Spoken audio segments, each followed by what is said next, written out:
May's last-ditch talks with the DUP to persuade them to save her deal. PM could be forced to call a snap general election if she loses vote tomorrow and stay on as leader, as Tory hardliner says he wouldn't back her even if there was a gun in his mouth.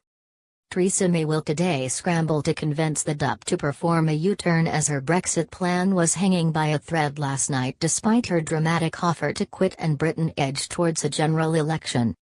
The Prime Minister caved in to Brexiteers including Boris Johnson, who demanded a promise to quit and a new leadership election in return for support for her EU divorce. But it may all have been in vain for Mrs May after up to 25 ERG Spartans refused to budge and the 10 DUP MPs also turned their backs on her.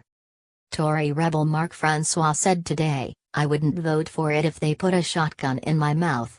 I am not voting for the deal on the basis of who is or is not the Prime Minister. I am not voting for the deal because I have read it. Nothing has changed, so I'm still happy to vote it down. The British people voted to leave the European Union, let's just leave."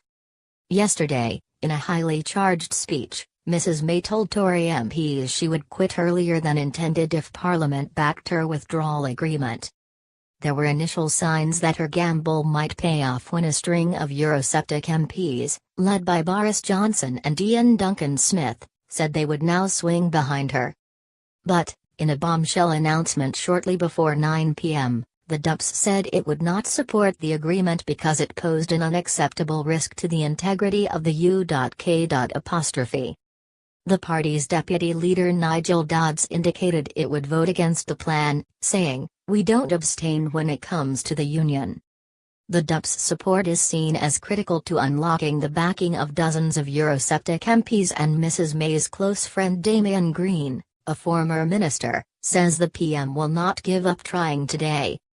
If her deal fails, then Parliament is likely to demand she asks the EU for a softer Brexit or draw up a second referendum, and the PM would then be expected to call a general election because it would tear up the Tory manifesto.